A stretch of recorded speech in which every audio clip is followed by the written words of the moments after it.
What do you buy the woodworker in your life that's not going to break the bank? If that question applies to you, don't worry, you're in the right place. Because in this video, I've got 20 small tools or accessories that you may not have thought of that the woodworker in your life will love. So let's crack on. So the first tool we're going to look at lives in my cabinet. And the reason I mention that is because everything I use the most for every build lives in this cabinet. So first of all, you know, this is going to be a very well used tool. This is a simple multi-tool aimed for the decorators market or the DIYers market. This one that I've been using all these years is only a 6-in-1. You can do all sorts with it, but what about if I told you you could get 10-in-1? This Purdy multi-tool takes everything my old one did and adds to it. This is far, far sturdier. You can feel it in the weight and you got the metal tang on the backs. So if you want to give it a whack to get the job done, this will hold up far better than the plastic-ended alternative. Now a 10-in-1 with a Purdy name is going to cost you £11 or $14. And in giving this as a gift, in effect, you're giving 10 gifts in one. Now this one does have to come with a public service announcement too. This advertises itself as a 15-in-1 scraper, but it doesn't carry the Purdy name. And it's just not the same bit of kit. It's nowhere near as solid. It isn't as well made. I would stick to the 10-in-1 here because the other bits you probably don't need. And on another note, Peter Millard of 10-Minute Workshop showed one of these in his Christmas list, but he's trumped this slightly. It is a foldable version of this. So if this is just too big and you're looking to gift something that's a little bit smaller, I'll pop a link down to his video down in the description because this is good, but foldable, well, that's great. Now there are certain things that every workshop needs and probably has. First of all, a pencil, be it a regular pencil, a propelling pencil, or a fancy one of these Pica pencils. Any one of them does a good job. And on top of that, for marking, I suggest everybody has a Sharpie within their workshop as well. Because not only does it write permanently on things, but also if you're sharpening a hand plane blade or a chisel, you can mark the blade before you start and then have a look back after you've done a bit and you can see your progress. Now tip 1, doesn't make a great gift, but it is a great tip. Don't get a black Sharpie, get a brown one. For most things you'll do, it'll do exactly the same job, but for that moment you get tear out, that brown may just be the perfect colour to hide a tiny blemish. You never know. Black will never do it. But if you want to turn this into a better tip or even a gift, get some of these. These furniture touch-up markers are really inexpensive and you get some wax filler bits as well that you can use for larger tear-outs. If you do any work with reclaimed wood, especially if it's been veneered, you're going to find a time where that veneer is not going to hold up on the edges and you might need to just touch it up. Well, instead of having that one brown Sharpie, why not have a range? And the beauty of these is not only do they do a better job for the touch-up, but you can still use them for everything you would have used the Sharpie for. So put them on the bottom of that hand plane blade and see if it is genuinely flat. And I know, a brown Sharpie is only going to cost you around £3 or £4, same in dollars. But if you spend £10 or $12, well, in my opinion, you get a lot more for your money. And this, as a gift for the woodworker in your life, I think that's quite effective. This is the next tool, and it's really simple. For all of us working in a workshop, and you build yourself a cabinet, much like mine, all your bits are on hand, nice and easy. You can get them, you can put them away, jobs are good 'un. But what if you head out your workshop, up to the house, say, to fix some jobs, and you need to take a selection with you? You don't want them rattling around in your pocket, so that's where this comes in. This is a carabiner that attaches to your belt, and each one of the connectors on it takes one of these quick release bits. So instead of having them loose and easy to lose, each one attaches into its own little fastener. You attach them to your belt, take them to wherever you're working, and you can take them off and put them back afterwards. It's not just these impact driver bits that come with that fast attach mechanism. If I dig a bit deeper into the cabinet, build plans available on the website, down in the description, you can come up with anything else that's got the quick release fitting. So countersink bits, self-centering drill bits, or centre finding plug cutters. So whatever job you're doing, you can take a selection of what you need to do it, all held in one place. It's better than storing it in your mouth, which is what most of us are going to do. And price-wise, they're £8 or $12 for 2.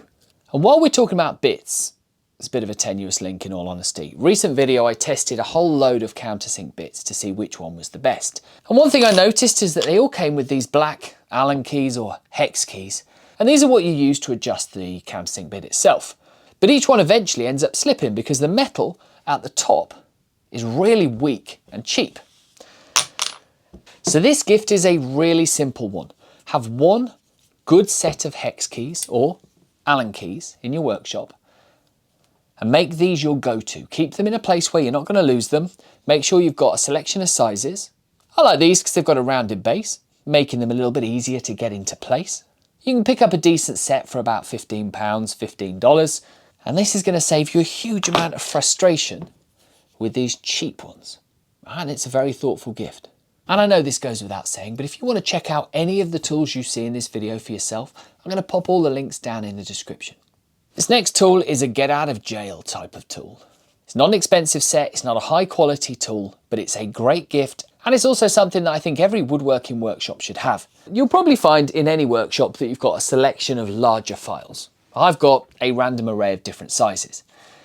But when you get into more intricate work, those probably don't do the job very well. What you need is a small set of these needle files. These in the UK will set you back around £7. The set that I've linked in the description in the US are $16, and they come with a whole lot of different profiles. These aren't necessarily for high skilled work, and to be honest, they won't stand up to a huge amount of force.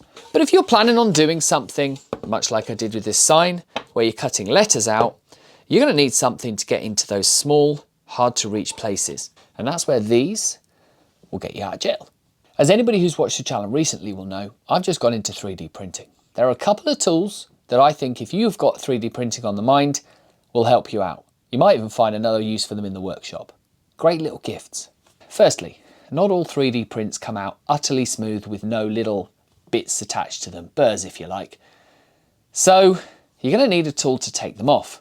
This is a deburring tool. You might have seen someone using this when cutting a pipe to take out all of the frayed edge on the inside. I recently made these bench cookies where I glued this grippy material to the top and had to cut the circle out.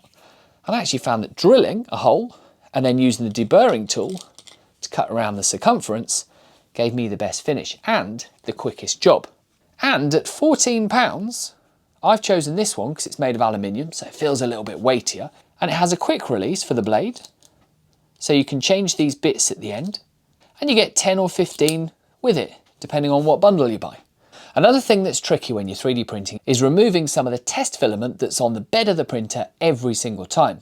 I started off using a metal scraper, and that is not a good idea because it removes the finish off the bed of your 3D printer. So I had a search around and I found this. This is a plastic scraper and comes with these removable razor blade style blades.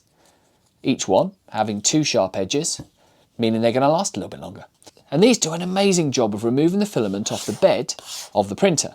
And because you get a stack of blades with them, you don't have to worry about every time they blunt having to buy a whole new tool. This is going to set you back about £5, $6 for you guys in the US. And it's going to save you a lot of grief and damage to the bed of your printer. So again, you know anybody doing 3D printing? You could put together a nice little gift bundle for them. For years, I've used one of these for drawing circles. It's a very old-fashioned compass.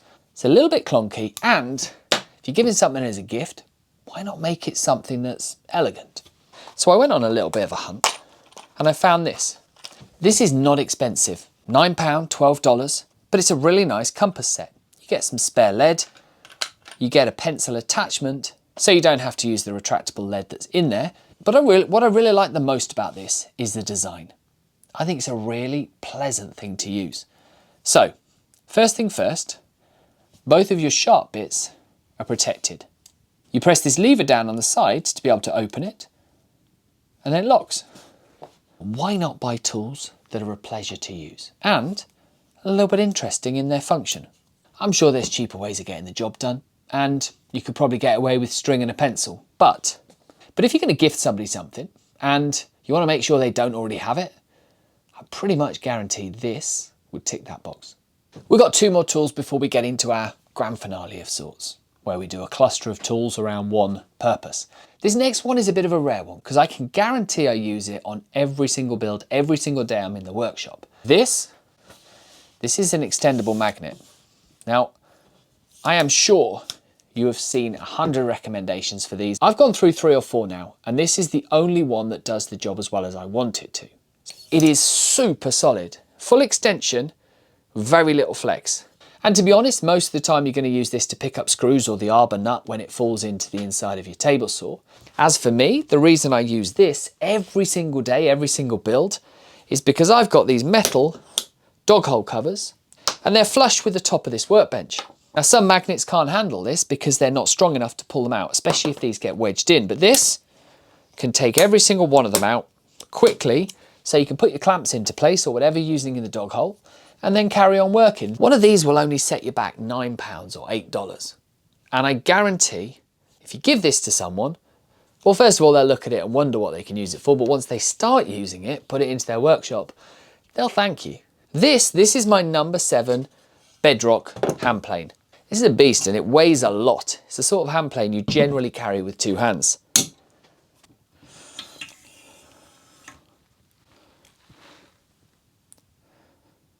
That's how strong this is. I'm probably not going to drop that hand plane on the floor. And if I do, I'm probably not going to want to pick it up with a magnet. But it's a pretty good way of demonstrating that this is probably one of the best that you're going to get for the money. Now, before we get to the last set of tools, while I've got the dog holes open, I want to show you a couple of tools that I've recently got from Banggood. Fact of the matter is, for years, I've been using these wind out style clamps for holding anything flush to my workbench. These work brilliantly when locked up against a bench dog to stop anything being on top of your work while you're working on it. So if you want to run a hand plane across it, these will keep out of the way, but they're not great. Recently, I got me a set of these. These are adjustable. You can pull them out, push them in. They've got the bench dog and also a screw that you can attach them permanently to an MFT table. And the way they work is you line them up with your work. There's a block on the other side that sits in the table itself. You push them up against it so they're snug. And then with the cam action of the lever, it pushes an extra small increment which holds your board absolutely rock solid. And the reason I like them is they're quick, they're easy, they're soft. Bearing in mind these don't have a soft end, so they won't mar your work. This is possibly one of the best things that I've purchased this year. But you don't always need your clamps out the way, and that's a 2-piece system. You might just want to whip out a clamp, do a job, and move it away again. This ratchet clamp for your dog holes is absolutely perfect. Stick it in a dog hole, make sure it's tight, handle sticking towards you, ratchet it tight. That is absolutely rock solid. It's quick, it's easy, and it's easy to take off again.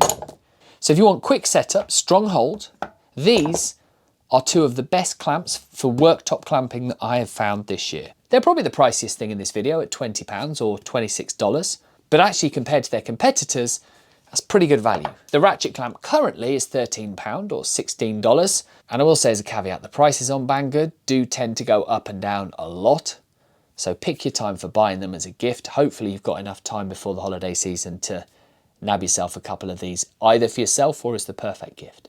Now, on to the last section, and it's a good one.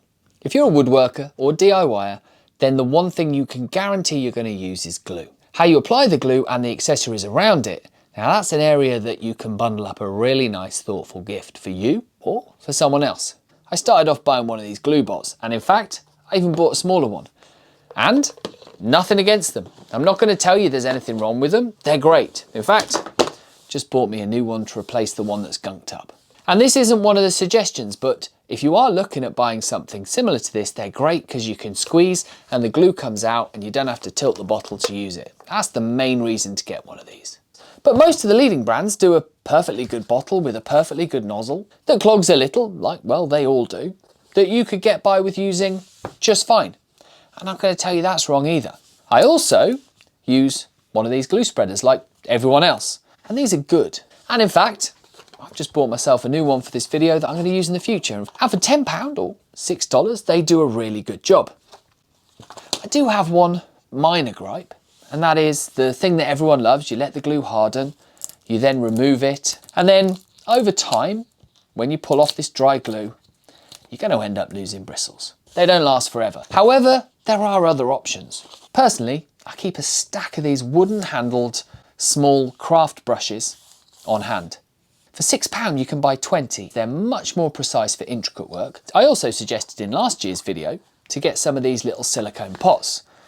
The little silicone pots come with a little silicone lid.